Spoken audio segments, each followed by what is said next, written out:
Okay, welcome to our 4-H National Youth Science Day webinar. This year's theme is Drone Discovery. In October 2016, you will become part of the biggest youth science event in the nation and across the globe as well, because we have several people and sites across different installations that will be doing this project as well.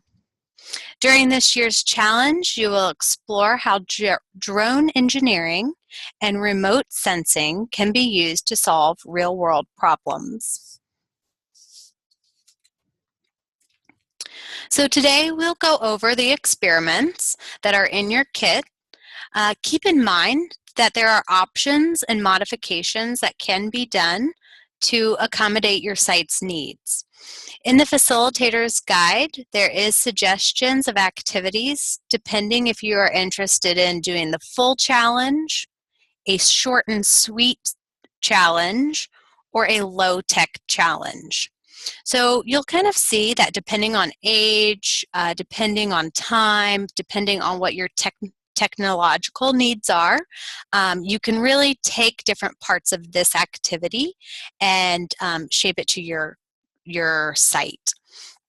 So this challenge is intended for 4th grade and up, but adaptations can be made. So if you do have younger youth in your program, there is definitely parts of this that they're going to love and get something out of. But definitely the 4th and up are going to probably be able to associate some of this with what they're learning in school and some of their science classes.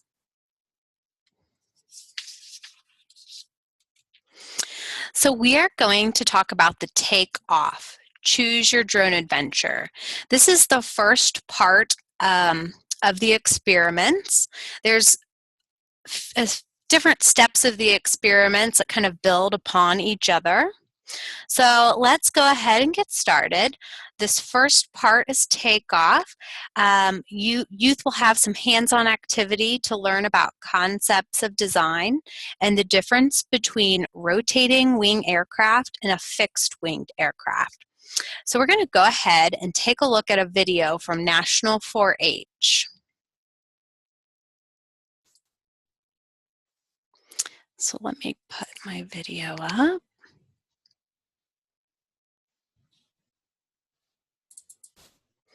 Okay, do you guys see my National Youth Science Day website? Can you see that on the screen? Great. All right, so this is 4h.org, and this is their section of it for the National Youth Science Day, and this is where you can get lots of other information, and they've got some great little videos. So if you'd like to see this video again, you can easily go to this website and take a look at this specific section. So we're going to go ahead and watch this. It's just a few minutes long.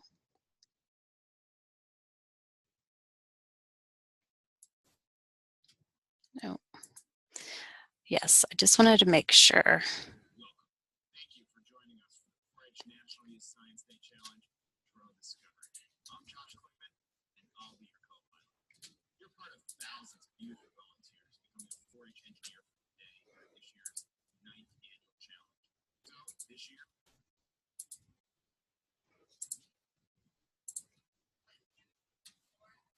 Okay, sorry about that. Technical difficulties. Okay.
You can use the tail pattern to mark the rudder lines so you know where to cut the rudder on the tail. Next, you want to make cut slits for the left and right elevon on the back of the plane by following the lines that you drew earlier using your glider patterns. You'll use these to control the flight path of your glider. And then slide the foam tail into the back of your foam plane, like so. And you can secure it by taking some masking tape and placing it along the sides so that the tail doesn't shift left or right so easily. That'll keep it nice and straight. Once the tail is secure, you can take a penny to add some weight on the front of the plane to help with flight by placing the penny over here and securing it on the top of the wing with a piece of tape. Now it's time to fly your glider. Remember, use your elevons and your rudder to control the flight path of your plane.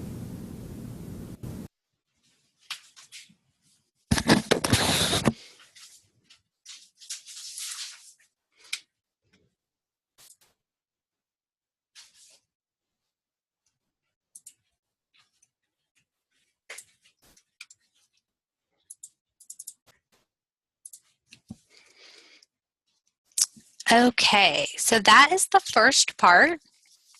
And oh,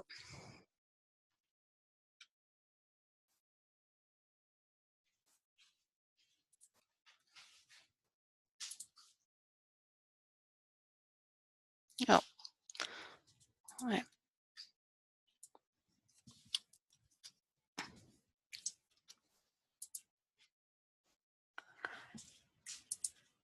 Okay, so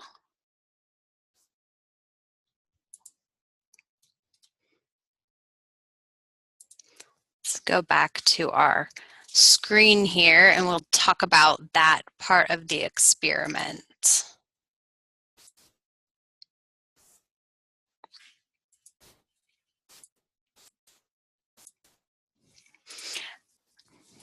Okay, so in the experiment, they're using drones to solve real-world problems. And this is a great opportunity for youth to work together as a team to think of stuff. So there could just be a great brainstorming session. In your guide, they have a Mad Libs kind of fill in the blank, create your own story. This is a great tool to use to help get some ideas going. There is also suggestions in the guide to help get the ball rolling.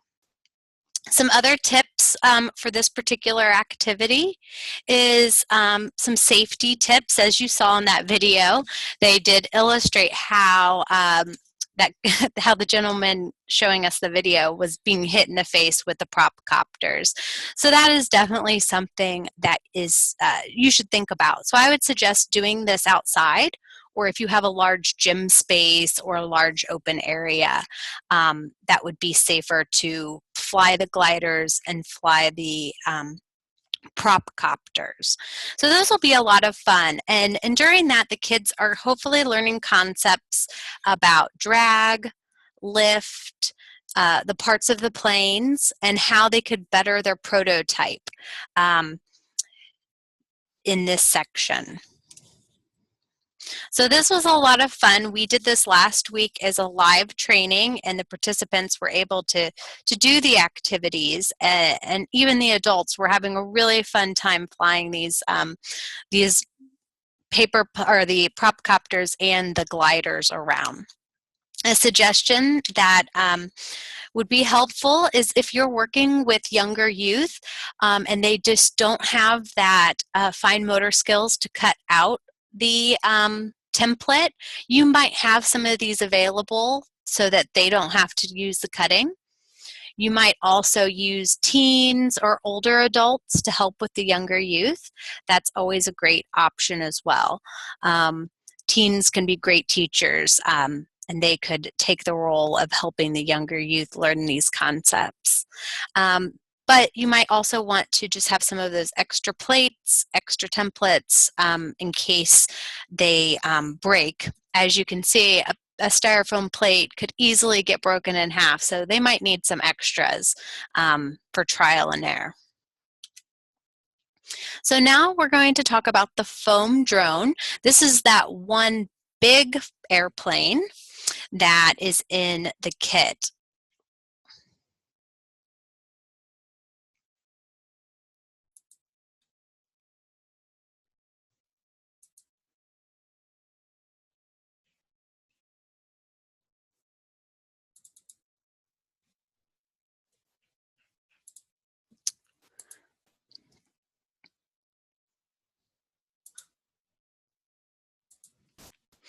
Okay, so we'll go to our foam drone how-to video.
Okay, so that is the foam drome challenge. So essentially, the youth are making their gliders as their prototypes. They each can make one and test out those design principles on that.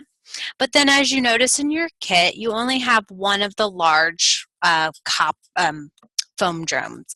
So that is where they have to work as a team.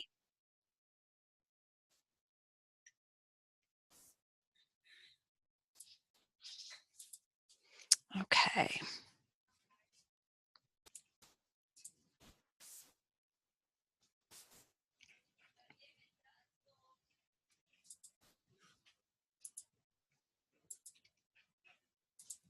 Okay.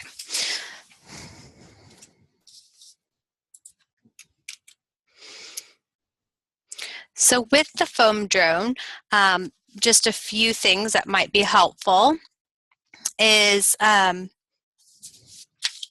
get that, is to just have the youth practice different ways to take the video, what works best. And like you said, sometimes it's just going to be practice to learn what will work best to get that image. And it can be any image, like you said. It could be a person, it could be a picture a youth drew, it could just simply be an X, and that it would be perfectly fine. And they're just trying to see if they can capture that image. Now the next part is code copters, and this is using scratch coding. This can be something that you completely omit from your activity depending on what age you're working with. If you're working with younger elementary age level, I would say that this part of the curriculum or this part of the experiment is probably not necessary. It's going to be above their head. But if you're working with fourth grade and above and you do have computer access, then I think that this code copters would be great for those youth to learn. We are not going to watch the full entire video for the code copters just because it is quite lengthy, and if that's something that you would like to view, then you'd be able to do that on your own.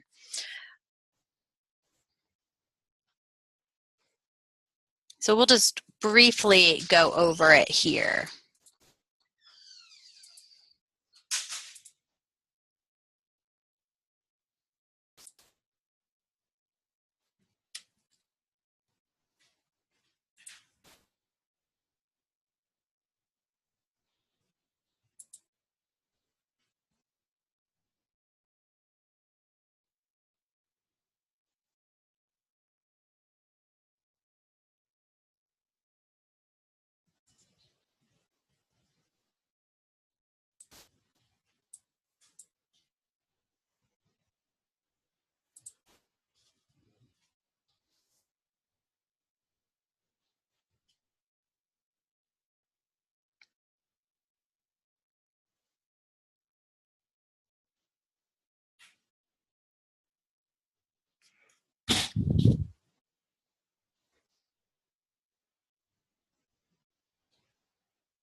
Okay, so I didn't show you all of the video because she does go a little bit further into that particular program, but it is an online, pretty easy program to do with this experiment.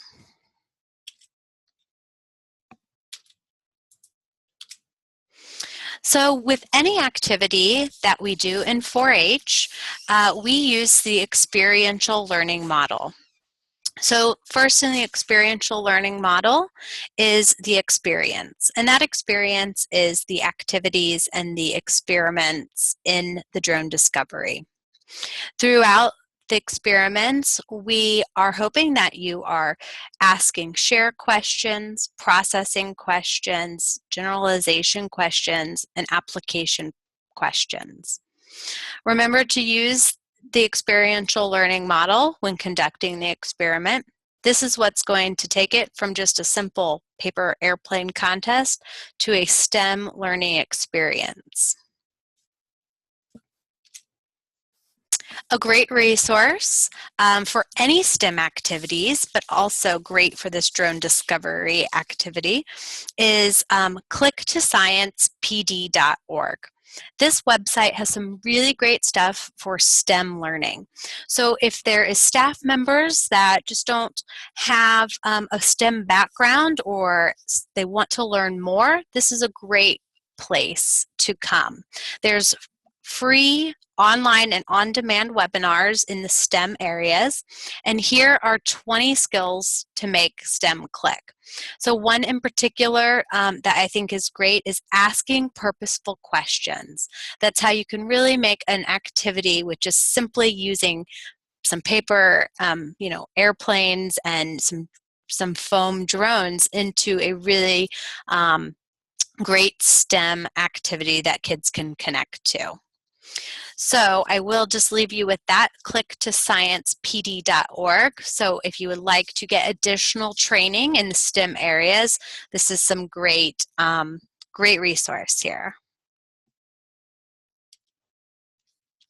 And then additionally, I'd like to point out, if your youth in your program really connect with this activity, if they seem to be really interested in either the drone aspect or the computer coding, 4-H does have curriculum in these areas that you might consider running a 4-H club on aerospace or Scratch computer coding. Both really great curriculums. The Discovering Computer Science and Programming through Scratch just came out this past year. And it's a really great curriculum on how to teach kids how to do Scratch and coding. So if that's something they're interested in, I just wanted to point out that there is additional resources that you guys could get to run these programs.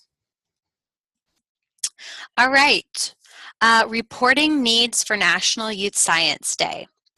We hope that these kits get used all across the world to help kids connect with STEM and science. But we need to know who is using these kits. So for our reporting purposes, we would like you to go to National Youth Science Day, which is just 4h.org/NYSD. This is where you can find a lot of materials, but you can see it says register event. And when you go to register event, it's just a few questions, not a lot that you have to do, just probably would take you a few minutes. And then it just registers you nationally. And then on my end, for our partnership with the military, I have to turn in reporting. So I will be emailing a National Youth Science Day Drone Discovery Post-Event Survey.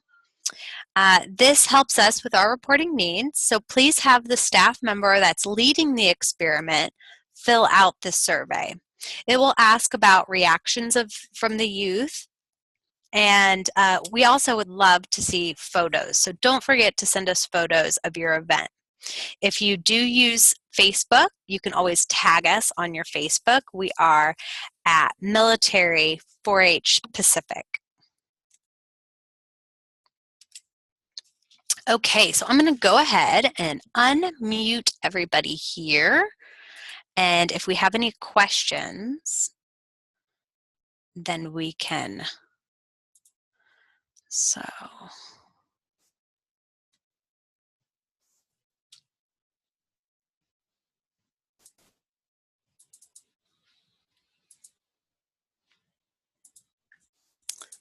If I can figure out how to unmute you. Okay, I figured it out. So do you guys have any questions about this experiment? Do you have any questions?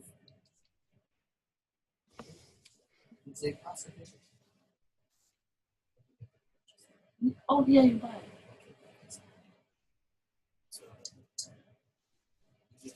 No, Kate, we don't have any questions.